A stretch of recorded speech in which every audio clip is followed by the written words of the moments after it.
Welcome back to Real Phonies, where we take a love for movies and television and combine it with very little knowledge about movies and television. I'm your host, Christian. Join with me are my co-host, Joseph. Yellow. Ian. Hey, what's up, guys? Jehu. Here to talk about Martin Scorsese's first ever streaming service release. Also, first ever 3.5-hour movie. Yeah, God. The Irishman. Starring Al Pacino, Robert De Niro, Joe Pesci. Anna Paquin is in the background. Harvey Keitel. Oh, yeah. Bobby Cannavale. Yeah, Jesse Plemons. Jesse Plemons. Ray Yeah. Romano. Yeah. Ray Romano. Oh God, I can't think of Stephen Graham. I can't think of his name now, but because of all the fucking weirdness with the makeup at the computers, I thought Bobby Cannavale was a Chaz Palminteri. I was like, oh shit, that's Chaz Palminteri, and it wasn't. It was Bobby Cannavale. yeah. This movie follows the life of a Philly truck driver. Mob enforcer. Yeah, who rises through the ranks, eventually becoming a connective tissue between the mob and Jimmy Hoffa, and things happen. Yep. Frank Sheeran's his name. His code name is the Irishman. Yep. He paints houses. And he works for the Buffalinos, which is like the Pennsylvania local mob, syndicate in that area. And it's run by Joe Pesci. He plays Ruffle Buffalino. Russell. Russell. Ruffle. Ruffle Buffalino is my new band name. I almost nailed that. That's my favorite character on Sesame Street, is Ruffle Buffalino. Oh, my God. Russell Buffalino. Long movie. 3 hours and 29 minutes, I believe. Yes. Very long. Do we want to give our initial impressions? Sure. So we've hit the plot enough, I think. I mean, you could go into specifics, but they're not really. You know what I mean? Like, Yeah. it's his life, sort of. It's also kind of really about Jimmy Hoffa's relationship with the mob and how things turn, and the effects of being this kind of person, what it has on your family. And basically, Frank Sheeran, played by Robert De Niro, interacting with the mob, head by, Joe Pesci, Russell Buffalino, and then the labor union head by Al Pacino, Jimmy Hoffa. Yep. And it takes place from like the 50s is what the impression I got. Yeah. All the way through like early 2000s. Mm-hmm. So it spans decades. And this is the one where he used Lucasfilms to de-age and, make it so that they could play them younger selves throughout the movie. I mean, I guess start there. What did you guys think of the de-aging? Well, first of all, going into it, were the ratio what you thought it was going to be of how much of it was going to be de-aged? Because for me, I thought it would be maybe a quarter of the film.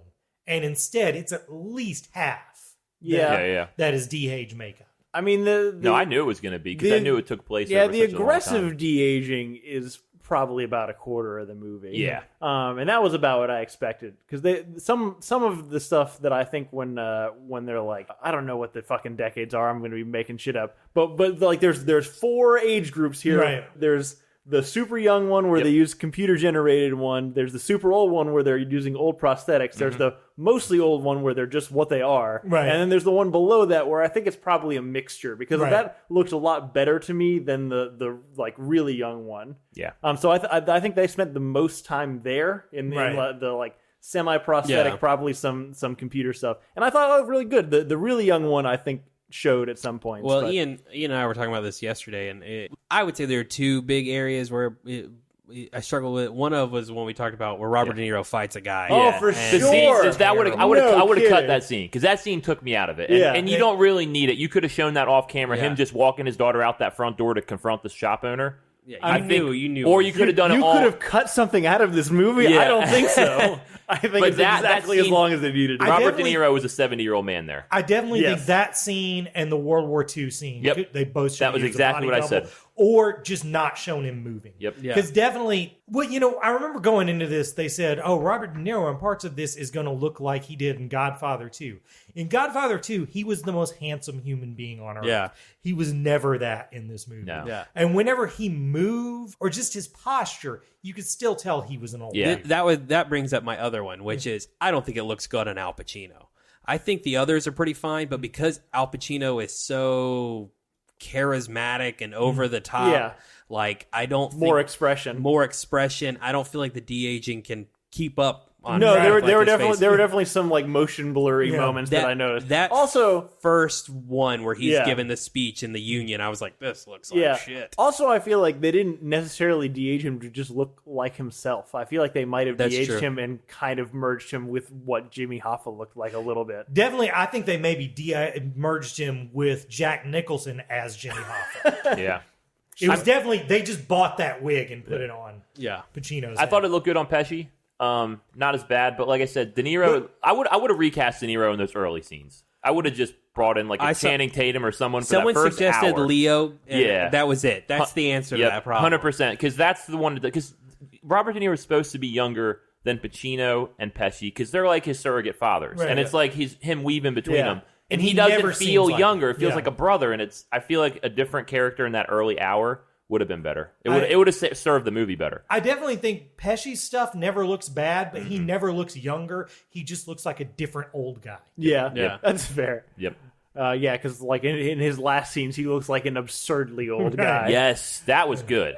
Like right when he's like going in the prison, Yeah. like and with they're drinking the grape juice. Like that scene's really, On an out of movie note, I didn't realize quite how old all these guys are. Like in real life, All north of 75. Yeah, I thought they were all like maybe early 70s, maybe like 70, like 68, 16 or whatever. They're like almost 80. Yeah. Including Martin Scorsese. Yeah. That's why I'm glad this movie got made because in 5 years you probably can't make this movie. Yeah. I'm not usually one for spotting Easter eggs, but at one point towards the end, the shootist is playing in a theater in the background. And I think that was very deliberate. That was like John Wayne's last movie. And he didn't necessarily plan for it to be his last movie, but that's how it worked out. Yeah. And I think that could very well be how this be. This might not be the last time these guys ever do anything together, but it seemed like he was saying goodbye just in case. I did very much notice that, Mark. He was like, this is probably something, but I don't know what it is. Yeah. But it's definitely, if the whole movie feels like an operatic, it's the end and him looking The back. swan song. Yes, I mean it feels that way the entire time, and just like regret and just how much toll like this mob life takes on you. Well, You know what I mean? And I feel like he could think about that like just with the movies and like directing and all that. One thing I really liked about it is like, okay, when you watch Goodfellas, I'm totally like, yeah, I could see why I'd want to do that. Didn't work out in the end, but they had a pretty good time for a while. This, it just never seemed like anything but a job. For sure. It was where Casino and Goodfellas are essentially the same movie. Even though this is about the same subject matter, it's a very different movie, and I liked it. Yeah. I also like that because Scorsese always kind of plays it, and I don't think he's wholly disingenuous about it, but that like, okay, yeah, the game, like, look at all the gangster shit they're doing, and they're rich and they're powerful and all this kind of stuff, but they get theirs in the end. But even when they die or go to prison, it never seems quite as bad as like old man Robert De Niro dying alone in a retirement home. Well, I should say that also, again, a thing about Goodfellas, I love that movie. Yeah. But it doesn't really affect me emotionally. Yeah. Like when Henry Hill can't get fucking good spaghetti sauce in the end, I don't give a shit. He's a bad dude. Yeah. Which, an aside, have you guys ever read about what Henry Hill's life was like in witness protection? Well, I heard he ended up homeless, right? You should really, there was a really good article about it a few years ago. You should really look it up. He gets into, there's another Henry Hill movie to be made. He gets into fucking banana shit in witness protection. Anyways, but with these guys, even though they're less charming and likable, at the end of it, I was really sad for them. Yep. Mm-hmm. A lot of regret. Yeah. The movie's tinged in regret. Yeah. But what did you think as far as Jimmy Hoffa, Al Pacino? Because I know you said yesterday he kind of seemed like a character of Al Pacino, and you had trouble buying it. It's not so much the. I mean, to be fair, that's why you're going to see the movie. You don't go to see Al Pacino act anymore. You go to see Al Pacino to be Al Pacino. Well, see, I didn't care for the movie. I didn't think it was very good. I think it's probably the worst thing Scorsese's done in like 20 years. I was really, really disappointed with it. One of the things is talking about Al Pacino, and this is where I struggle because maybe this, I don't know, fuck it. It's my opinion. I don't know where the caricature of Al Pacino ends and the real Al Pacino begins anymore. And this did nothing to sway that opinion of me. This is the same exact Al Pacino we've gotten for a long, long time. And in this circumstance, maybe that plays into it. But is that acting? Is he doing anything? Is he challenging himself? Some of those scenes with him and Stephen Graham playing Tony Pro, like the one in the jail, and then the one in Florida specifically, where he's like, trying to get him to apologize. Yeah. I thought those were like amazing scenes. I was on the edge of my seat, and I really like Pacino there. But you're right. That's just how he is. Yeah, you know what I mean? But I think that's how Jimmy Hoffa was. That's why I think that casting worked. I think he was good for Hoffa. Yeah. But I do agree that since Sin of the Woman, he just decided, Shatner acting will get me an Oscar? This is it. Exactly. Yeah. And I kind of feel the same way about De Niro in this movie, in that De Niro makes the same face the Yeah. whole time. He delivers the lines the exact same way. I feel like of the big three, Joe Pesci fucking goes. is the only one that's really acting in this movie. Because he's playing against the grain. He plays different than he's ever Yeah, played. he's usually the firecracker. And Here, he's he's the boss. Like the restricted, you know what I mean, smart. Every time he's on screen, I'm glued to him. Yep, Yeah. 6 moves ahead boss. Yeah. And he's great at it. He is really, really good. Yeah. Yeah, it's a shame that this will probably be it for him. Almost certainly, yeah. Because he almost didn't come back for this. But yeah, walking out of it, that's what I was thinking about with Joe Pesci. I was like, he stole the movie. He should win Best Supporting Actor. Like, he comes to the front of the race for me. I think he's great. Yeah, it's funny that you felt that. I mean, it's not funny because I came away with the same takeaways. I feel like where I felt like I don't feel like De Niro or Al Pacino were really asked to do anything besides be in this, and I also felt like the first 2/3 of the movie is a movie that Scorsese's already made. See, that's where I struggle with this, is because for all of them, except for maybe Joe Pesci, it feels like a return to the norm. And when Scorsese has made these gangster movies before, it's always come from a different perspective, and it's always added something different. This felt like a return to those things. Like, we've already seen Joker. We've already seen a Martin Scorsese tribute movie this year. There's the meat locker scene. That's fucking straight out of Goodfellas. Her like worrying about that's out of fucking Casino. Like, this movie was just him regurgitating shit he's already done.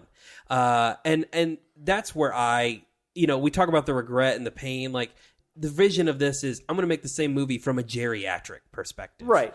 And that's just not interesting. I disagree. I thought that was a lot more interesting than the ending of the other movies, because I felt like it actually seemed like this wasn't as glorious. Whereas in the early movie, like, it does, like, you feel like they're the cool guys in town, and now you feel like, they were just part of some dumb boys club with, like, a no girls allowed sign on the outside, and they didn't realize how stupid they were until the end. I didn't view it as a geriatric take on the mob. I viewed it as Martin Scorsese's geriatric take on himself. Oh, sure. That Frank is Martin. This is him telling his story. That I sacrificed so much, and I never got the recognition fucking Steven Spielberg got, even though I'm better. Okay, I can see that's fair. That's how I viewed the movie. It's dangerous for the mob. It was, look how hard it fucking was for me, and how good I was at what I did. And here I am alone complaining about Marvel movies. I mean, it does seem like that fits with his current mentality, definitely. Also, I was thinking about the Marvel comment while I was watching it also, because, I'm not saying that Martin Scorsese never has a, like, visual flair of any kind in his movies. Probably Wolf of Wall Street is his, like, flashiest.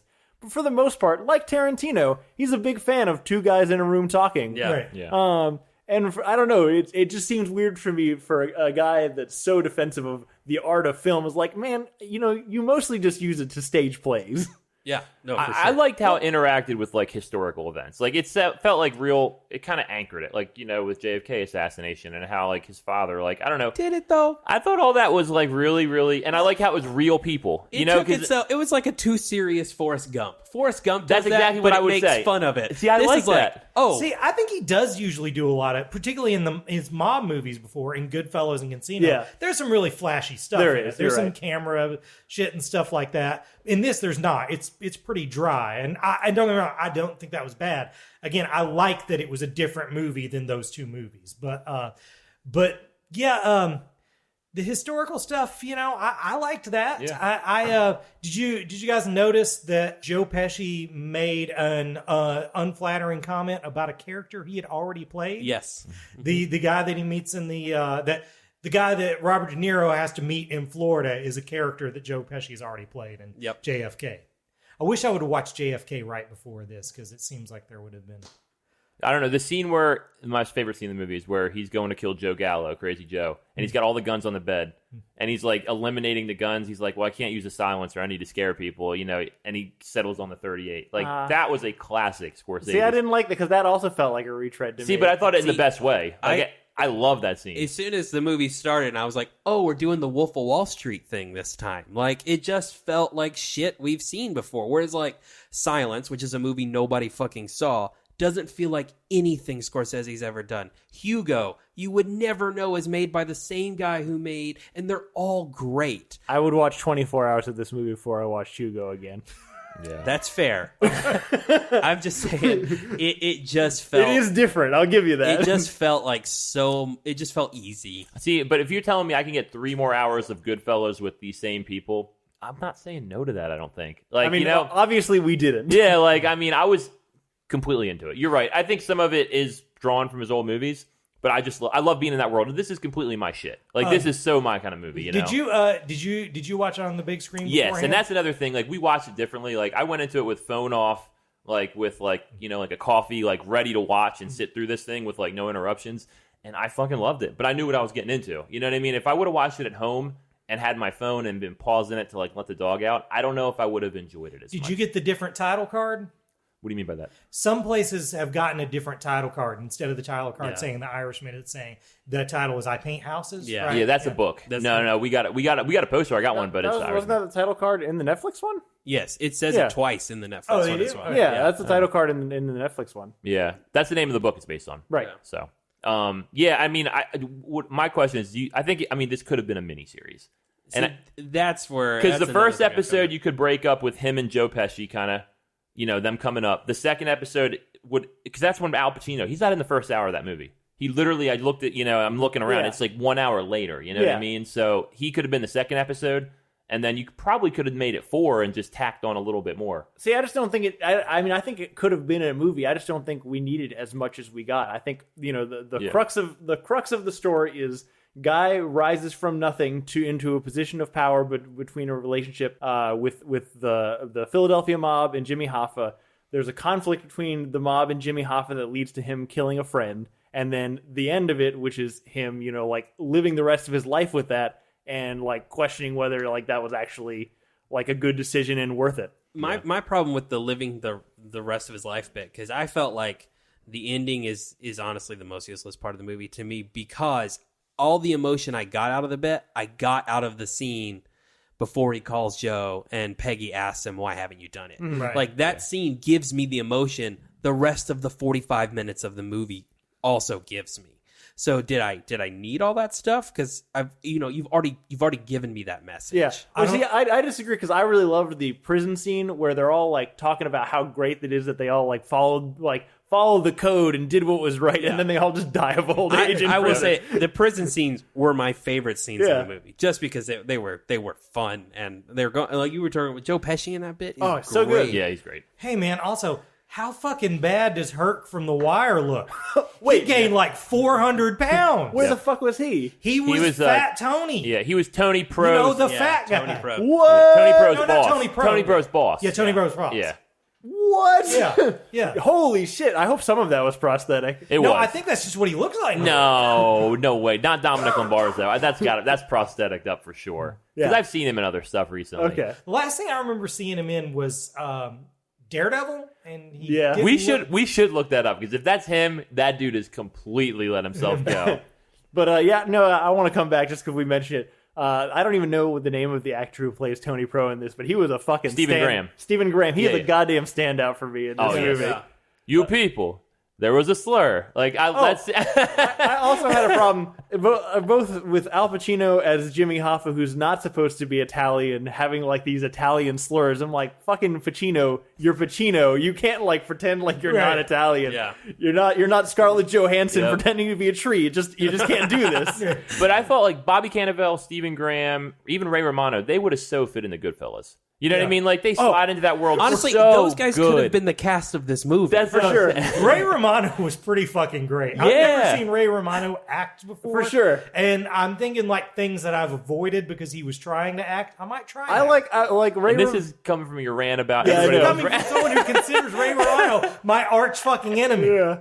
No, Ray Romano as like the super like disingenuous mob lawyer who's just standing up and just like lying, like bald faced lying in court is amazing. I really loved it. Yeah, Stephen Graham, I'm not really familiar with that dude. At first I was like, Boardwalk Empire. He played Al Capone. oh, right. Yeah. At first I was like, oh shit, the CGI on Bruno Kirby's working really well. And then I was like, no, wait, I think Bruno Kirby's dead. So that's not Bruno Kirby. I like how you just thought every actor was some older actor. I mean, given the if there was a circumstances, movie possible. where Yeah. you could get away with that. Yeah, I thought it was cool though. I really did have a good time with this movie. I did think you talk about it's a miniseries. I got to the end of it and I was like, that could be a 4-part miniseries on History Channel that I wouldn't have watched, and I feel the exact same way about it as I do right now. I think you're right. It could have went either way. You could have cut a bunch out, and you could have made it like a more 2.5 hours. But I would rather go the other way. Add a few more minutes and make it a 4-hour miniseries. Yeah, I mean, if your goal here is to like spend time with Pacino and De Niro and all that kind of stuff, like doing the gangster shit again, then that's the way to go. This is Pesci's swan song. Like, give me as much of it as you can. That's kind of how I was. We thought Pesci's Swan Song came 20 years ago, and I mean, this is definitely it, though. Yeah. I mean, I could see this. I'm sure they'll all do other things, but I bet at least with De Niro and Pacino, it's the last time they try to be like taken serious. Oh, yeah. Everything definitely. else will be paycheck. Definitely. For sure. De Niro is probably going to do Scorsese's next movie. Oh, shit, no kidding. Trial of the Moonflower, I believe, with DiCaprio. It'll be DiCaprio. De Oh, so Niro. he'll get his two guys together. All right. That would be cool. Yeah, And then they're gonna kiss. They should have done this movie. I do believe it would have been way better just to have You were DiCaprio so be- salty about this movie. I did not enjoy it. I didn't think it was very good. I do agree. The first era of this, they should have just done different actors. It Yeah. should have been these guys from when they're kind of old on, but the really young guys should have been different actors. That's what I said last night too. Yeah, 100. The first hour it doesn't work. The DH. It's too much. But then once you're right, once it hits that next time period where they're just a little younger, then I think it works because you're just smoothing out wrinkles at that point. Yeah. But you can't make someone look 30 when they're 70. I don't. You're never gonna get there. I do want to touch on before we get out of here. So we're talking about the movie kind of like on its merits as a movie. I do also want to talk. So it's based on a book, which is based on real guy Frank Sheeran's. And he confessed reports. to all this right on his deathbed. Right, and so it's been widely conflicted. it is right. It is any kind of backing or evidence for any of his claims are like super specious. There's very little corroboration. That's the word. Yeah. Corroboration of any of his stories. I don't know. We don't know. But the style of the story feels very much like a guy who has an ideal of like what he wanted people to perceive him like, and then just crafted a story that fit, like, oh yeah, I was best buddies with this this really high ranking guy in the mafia and Jimmy Hoffa, and I made this major assassination that nobody knows who killed him in the whatever the Crazy Joe Gallo, and fucking Jimmy Hoffa, and I never told anyone about it, and it feels very much to me like. And in story, he comes up with great alibis, so like the airplane and shit like that. So you can't question him because the reason you can't question him is in there. Yeah. Also delivered the munitions for Bay of Pigs. I don't know, like anyway. A lot of it's there, but I think he is reported as being really close to Hoffa. Like that's right. Yeah. I mean, not that he killed him, but they were he was know he was a part of the Teamsters. The thing I'm curious about, because I had the reverse opinion that you did, because you thought that like the having real people made it feel more grounded, and you could like follow kind of the decades, and there was like more stakes. I always worry about these kind of things, like for us, and I mean, I haven't even like done deep research, but we are at least like recognizing that this is a story. There are kind of other reports, but like for a lot of people who are going to watch this, and for me who didn't know a lot about Jimmy Hoffa, that kind of thing, like this is the narrative of what happened. Yeah. Unless somebody challenges it. There's a Hoffa movie. So like, is that fucking dangerous to be doing that kind of shit Right. without like at least in. Especially with how straight it plays it. Yeah, like especially like comparatively to like Wolf of Wall Street, where Jordan Belfort like is like he's telling his own story, and like it's kind of clear he's like bullshitting you. Right. Yeah. Like you don't get that vibe in this movie. So I always wonder like how fucked up is it to like be crafting this one specific narrative. Oh, you're right. With I'm with taking very this as fact. Walking exactly. out of this movie. Yeah. Like is JFK really backed by the mob? Is probably not. Well, there's killed by the mob. But I love the story. Like you said, Well, then, you I mean, get it as a negative, but it's like Forrest Gump. But I look at that as a positive. the backed by the mob is a pretty accepted fact that in Illinois they won the election for. So, But there's a book called The American Tabloid, and it's a novel that's basically around the same era. Yeah. And it's under the same idea that the mob was pissed about Kennedy not backing them and getting back Cuba and stuff, and they had him assassinated, called American Tabloid. And it kind of does this same thing. It tells its version of the facts, but through 3 fictional characters. I think that's a better way to do that because, you can cast a little down on it. Yeah. 'Cause, okay, well, these 3 guys I'm following didn't really exist, even if they are Right. interacting with real. That's why it works in Forrest Gump. Yeah, exactly. Right. Exactly. Yeah, because I just think there's no way to retell a true story without like accidentally elevating or denigrating somebody. That's every historical drama. For sure. Yeah. Well, it's like we were talking about with war movies. When you do it as a real person, it comes across as super America propaganda, and you don't really get to tell the difficulties of the war, right? It's the same thing's true here. Like, if you're telling the story with real people, you're insinuating that these are real events and how they happened. Yeah. And maybe that's not the best choice. I don't know. That's obviously not up for me to decide, but it is something worth talking about. And Goodfellas is a good example of the opposite. In that it makes it seem like it's cool shit. Yeah, Right. Absolutely. Better than Transformers. It's this and Jojo Rabbit are my 2 favorite movies of the year. I also think it's better than Transformers. I don't, it is a self-indulgent swan song. It could have, if Scorsese was really putting in the effort and really like wanted to make this a great movie, he could have. But instead, he wanted to make it like, oh, this is like. He's wanting to get in his wheelhouse again. Yeah, and I'm fine with that because it's in my wheelhouse too. But it's still better than Transformers. I do like. I think it's way better than Transformers. And I personally, my favorite part of it was the not on screen, but the behind scenes sentimentality of all these guys getting back together and stuff like that. Maybe I wouldn't have thought it was a great movie if I didn't have that in there, but because of that, I enjoyed watching. Yeah, that's a good point. If we didn't have these 3 actors in the lead roles, this movie would have been 2.5 hours. 100%. I'm going worse than Transformers. I'm probably never going to watch this again. I mean, I'm also never going to watch it because who has fucking 3.5 hours to do anything? I'll definitely watch this. I will only watch 100%. Only for Joe Pesci was the only, but I can YouTube those bits. But you've seen Casino a bunch. Casino's like almost 3 hours. Yeah, Casino. And the thing is, with a 3-hour movie, I put on 3-hour movies all the time. I just don't finish them. Yeah. Start it back up later. Stuff like that. This So I that probably won't one- watch it in one sitting again. But this is one I'll I definitely didn't watch. watch it in one sitting this time. Yeah. Neither did I. That's it. All right, The Irishman. The Irishman. The Irishman. Go watch it on Netflix for free. I never know which ones we're gonna get heated about and which ones we don't. I wasn't pegging this one, but I think you pegged it as one of the best 2 movies of the year, and you came pretty. Do you think it's one of the best movies of the year so far? Man, I would have to really think about that. I would say it's a really good movie, but I have movies that I like better. But I really liked it. Yeah. I like these 2 and Spider-Man Far From Home. I'm still going Once Upon a Time in Hollywood. I mean, That that's one's in probably there. Once Upon a Time in Hollywood Yeah. is still probably top. See, I like this more than Once Upon a Time in Hollywood, but that's right there. They're very similar in Mhm. tone, though. Yeah. They're very much are like, hey, man, I just want to do a thing about this thing that I like. And Yeah. I just want to take a breezy pace at doing it. And they're both super. I was about to say they're both super. You can say that just take a breezy pace, or you can say I'm going to be a self-indulgent piece of shit. Either way is fine. They're both accurate. You know what, though? I will say this one thing about Once Upon a Time. I could watch them for another 2 hours. Yeah. The 3 were enough. Take a little bit, for sure. Cool. Well, I think that's it for The Irishman. What have we been watching, guys? I could go first. I just watched 21 Bridges.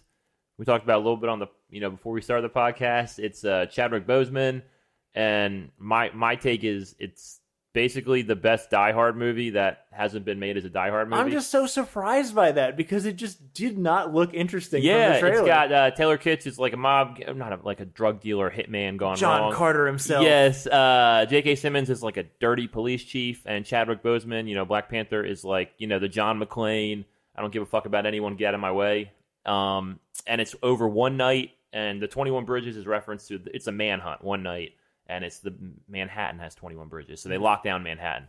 The trailer didn't do a good job of letting me know this was an action movie. I know. I didn't know this was. And it's super fun. I mean, this is one you definitely can wait till Netflix or Amazon Prime or whatever. Also, 21 Bridges is not a good name. No, it was marketed poorly because it's really fun, and it's like the action's great, like the gunplay. It's like heavy. A lot of people like getting shot, and it's cool.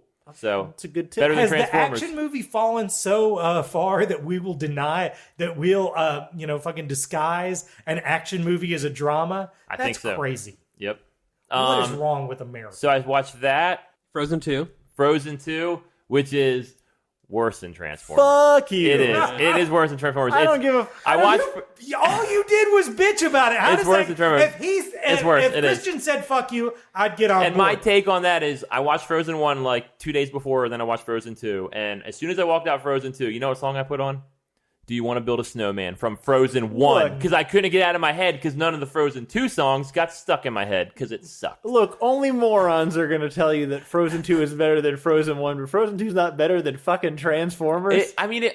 It was fine. Like, it was pretty. It is. So is Transformers. I like the water horse, but it's like literally like 48%. Transformers is 50. It's not the worst movie ever, but it's a little worse than Transformers. It is. It's I think not the that only good. person on earth that said that Frozen 2 was better than Frozen 1 was me, and I haven't seen it. That's true.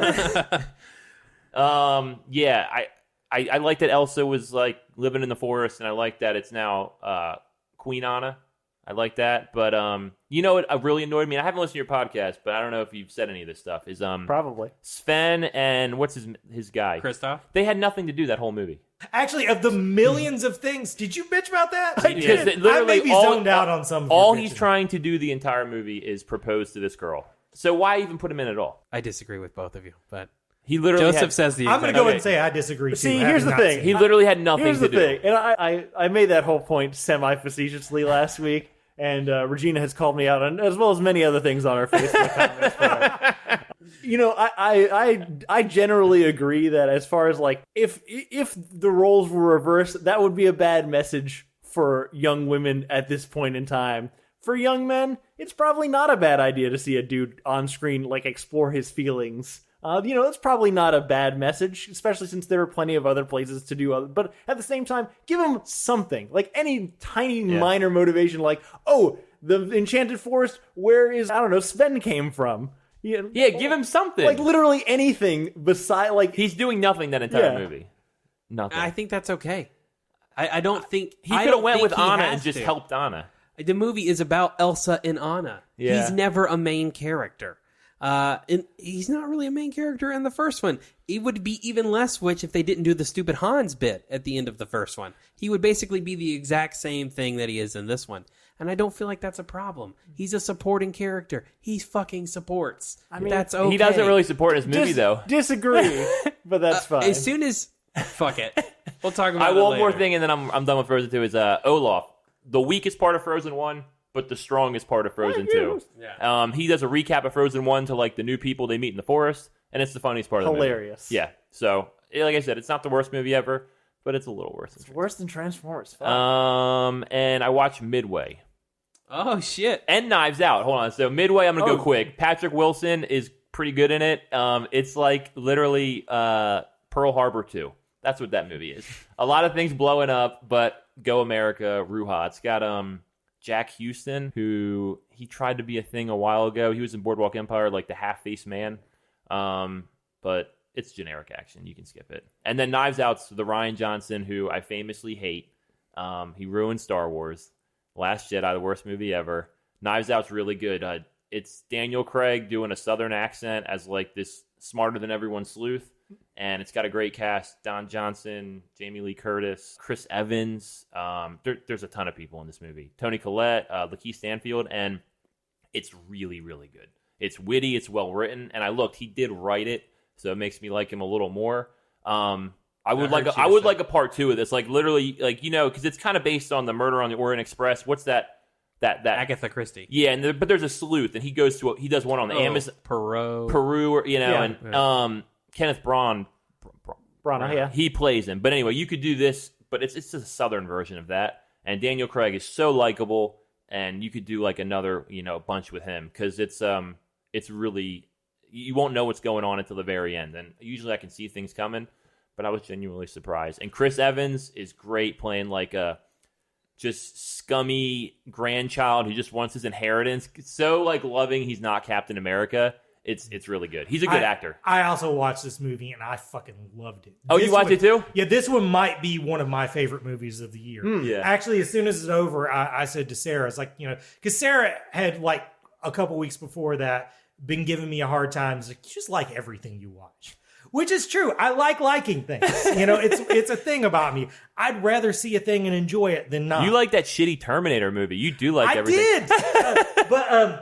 But after I got done watching this, I was like, man, I call a lot of things great, but this was great. Yeah. Most of that other shit's just really good. The cast is so fucking good. I wish it was like a soap opera that would go on for 20 fucking years. Mm-hmm. I could watch these people all the fucking time. Wasn't Chris Evans just Chris Evans was great. Everyone's really Yeah. great. Michael Shannon's fucking great. Jamie Lee Curtis? I forgot Michael Shannon's in this movie. Yeah. Jamie Lee Curtis is so straight right up until one part, and then she just turns into a colossal asshole.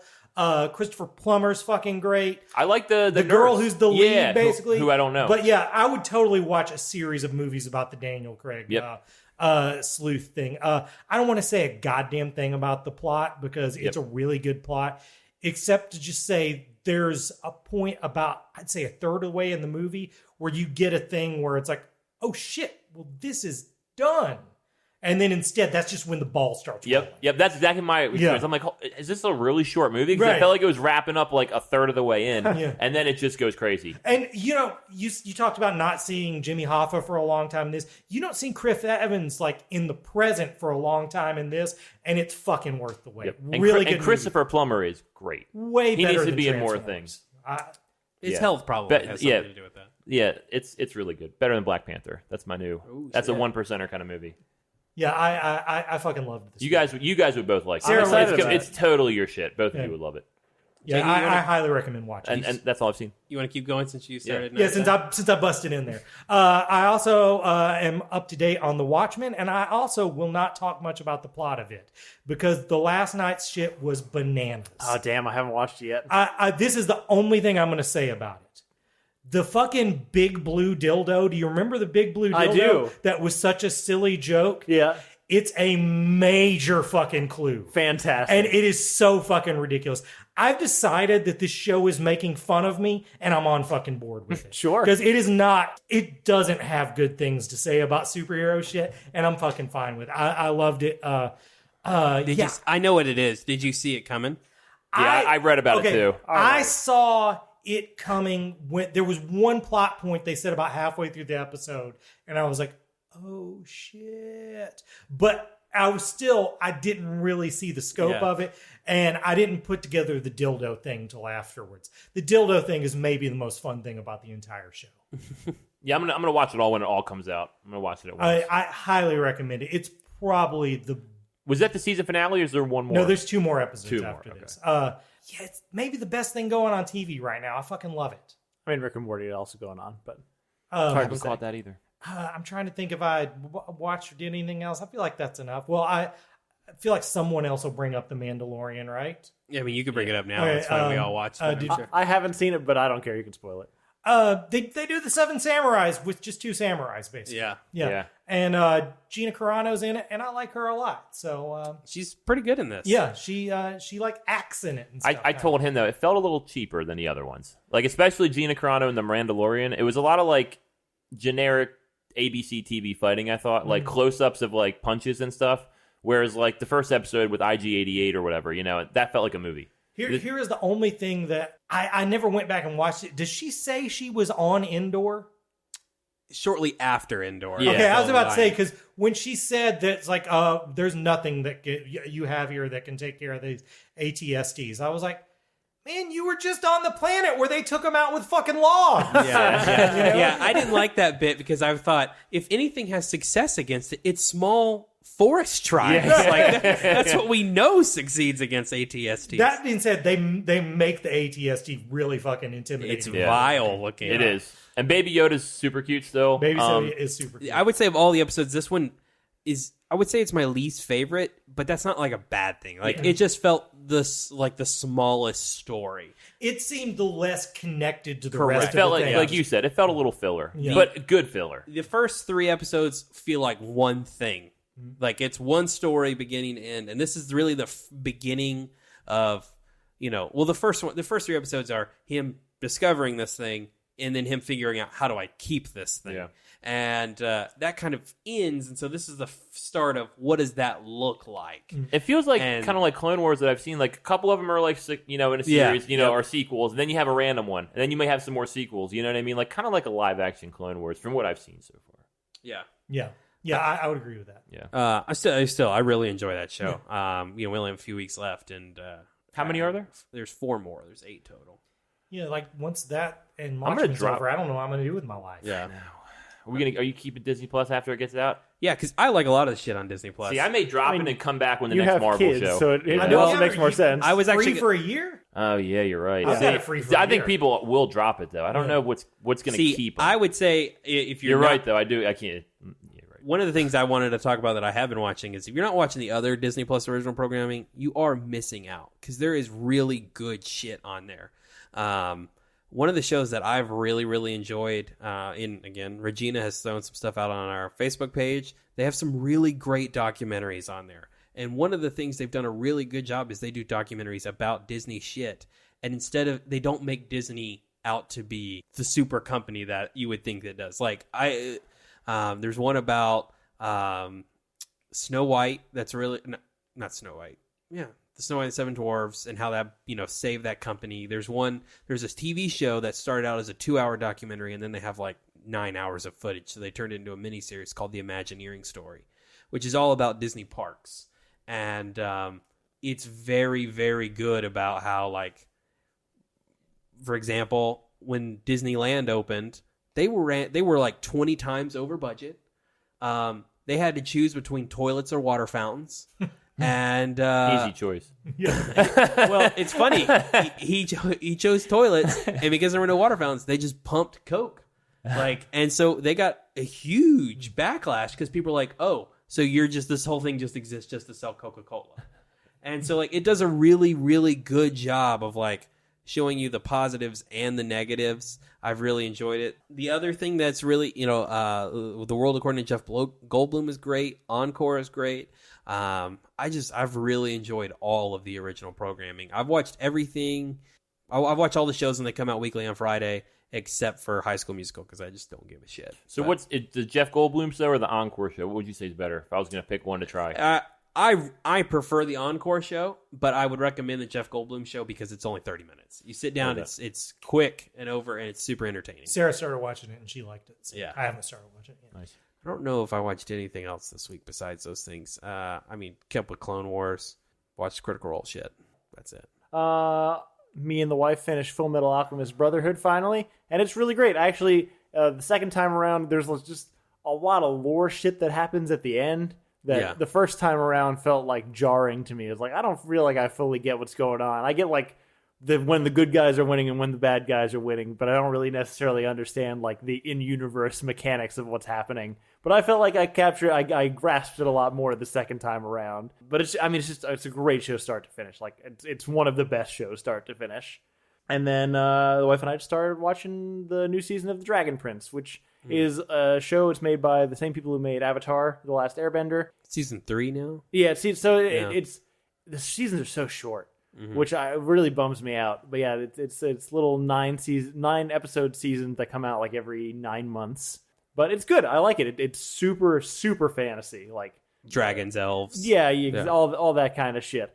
But I don't know. I don't know if this is a recent thing that's happened to me. I don't know when I got so invested in fictional character relationships. But at this point in my life, it's the only thing that makes me feel anything anymore. And now all I want is for people to get together. And that's how I feel about this show. You're shipping some people. The two main characters, I want them to get together so bad. That's all. I don't care about anything else that happens in the episode. So that's like my life now. Hashtag Raylo. Exactly. Yeah.